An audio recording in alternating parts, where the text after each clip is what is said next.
Hey, what's up guys? In this guitar lesson we're learning how to play Coco by 24kGoldn. This song only has 4 chords in it, so we're also actually going to learn the intro and the outro guitar solos. Now these guitar solos are improvised, so they change every time they're played. So I'm going to teach you the one from this video up here, which is a live Vivo DSCDR version. But really you can just play this, you can use this as a bass and change it up and do whatever you want with it. And it's not going to work great. So our main chord part is going to sound like this.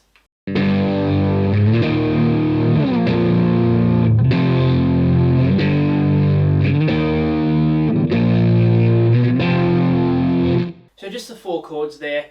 2 of the chords are going to play in 2 different positions and I'll tell you why in a second. So we're going to start off with a G5 or a G power chord. So we're going to put our first finger up on the 6th string in the 3rd fret, our 3rd finger on the 5th string in the 5th fret, then our 4th finger on the 4th string in the 5th fret. And just strum those top 3 strings. Now if you wanted to, you can also play this as a G minor chord, in which case you would have the same finger positioning, but that first finger would actually bar all of the strings. That works really well in sort of the softer, quieter bits, but for the most part we just want to be playing the power chords. Then we're going to move to an E flat power chord, or an E flat 5. So now our first finger is up to the 5th string in the 6th fret, 3rd finger on the 4th string in the 8th fret, and then your 4th finger on the 3rd string in the 8th fret. And again, we're just going to be strumming those 3 strings, so the 5th, 4th and 3rd strings. Now like with the G5 and G minor, you can actually play this as an E flat major chord if you wanted to. Again, works really well in the quieter bits, not so well when it's distorted, and for the most part, just when you're playing power chords. So for the E flat major, we're going to turn that first finger into a bar. So starting in the same position, that 5th string in the 6th fret, but barring all the strings. Then just use your 3rd finger, again to bar the 4th, 3rd and 2nd strings, but on the 8th fret.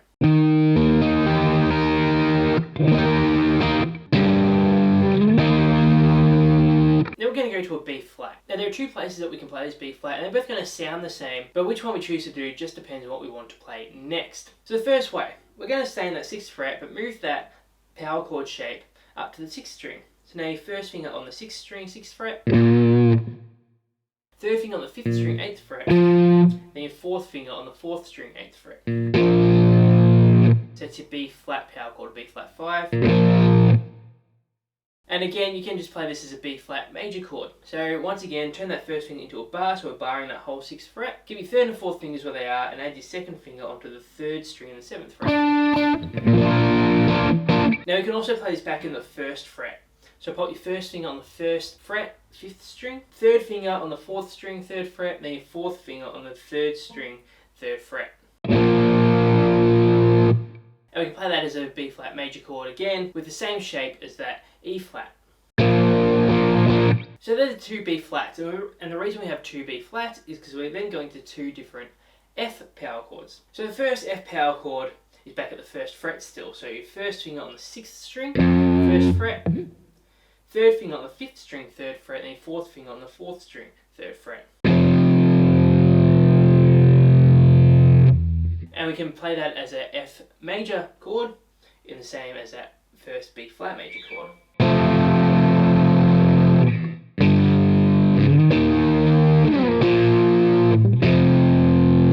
So if we're going to be going to that F, then we're going to use the 2nd B flat chord that we did, which is down at the 1st fret as well.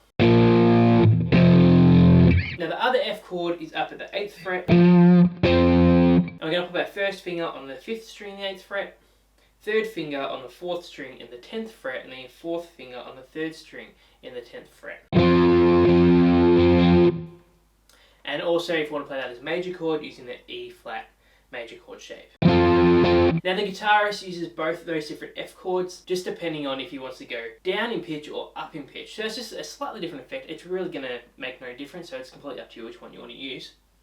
But if we're going to go down at the 1st fret and use that F chord, then we want to be using the 1st fret B flat first. If we're going to go up to the 8th fret F chord, then we probably want to be using the 6th fret B flat chord.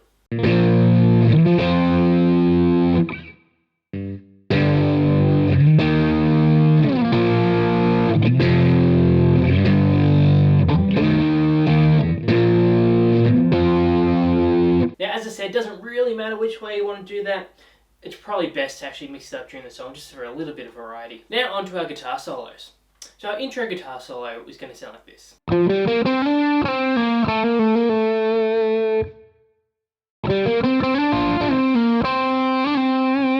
So we're starting on the 4th string in the 3rd fret, up to the 5th fret on the 4th string. Then doing that same movement on the 3rd string, so 3rd fret to 5th fret again. Now on that 5th fret on the 3rd string, we're actually going to slide up to the 7th fret. Play it again and slide back down to the 5th fret.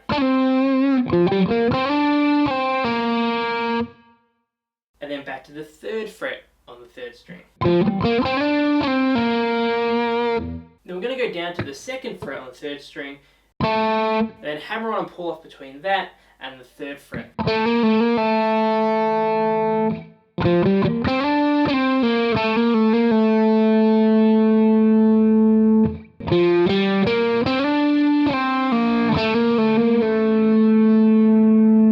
Then we pause for a few beats, and we'll go back to that 5th fret on the 4th string, 3rd fret, 3rd string, 5th fret, 3rd string.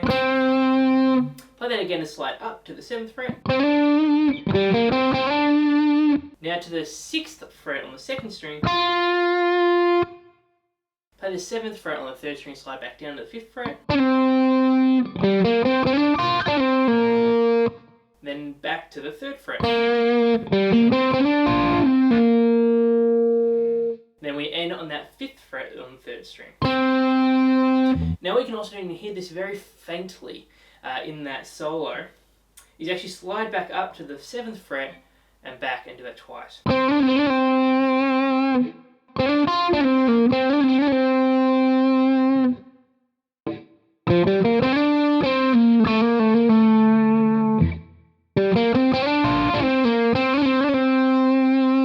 Or instead of sliding, you can play that 5th fret 3rd string with your first finger and hammer on and pull off to that 7th fret.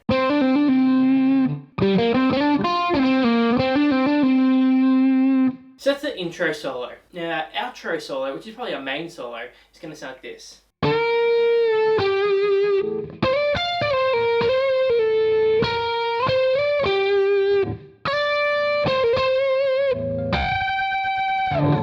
So we're going to start off with a semitone bend from the 14th fret on the 3rd string, bending up to the 15th fret note. Then we bend it back down.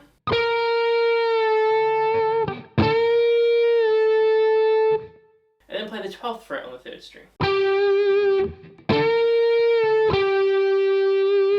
Then we slide from the 17th fret up to the 19th fret on the 3rd string. Then you hit the 18th fret on the 2nd string. Back on the 3rd string, slide back from that 19th to the 17th fret. Then back to the 15th fret. Then we're going to hit that again and do a really quick hammer on back onto the 17th fret.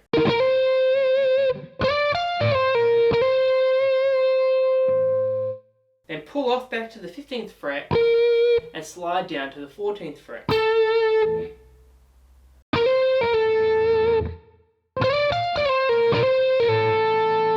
Back to the 15th fret on the 3rd string, to the 17th fret to the 19th fret, then to the 17th fret on the 4th string. Hit the 15th fret on the 2nd string, 17th fret to 15th fret, back to 17th fret on the 3rd string.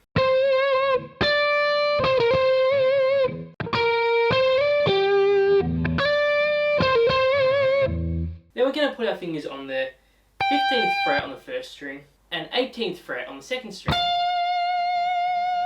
I'm going to play them together, keep the first finger still and do a whole tone bend on that 2nd string. So we're bending from this note to this note, which is actually the same as the note we're playing on the 1st string.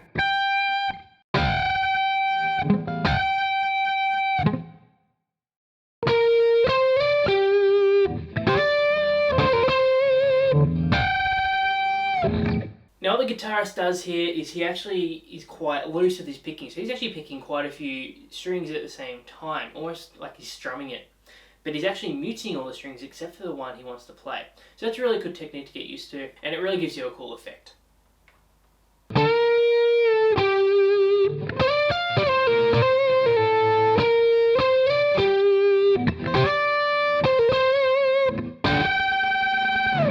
And there we go guys, that's Coco by 24kGoldn, specifically the Vivo Live version. Make sure to leave any questions or comments in the comment section below. Any requests you have, any songs that you want to learn, pop them down there too. I really try to get to all of them. If you like this guitar tutorial, make sure to like and subscribe. I have new lessons out every single week and it really helps support the channel. Thanks for watching guys. I'm Sam. I'll see you next time.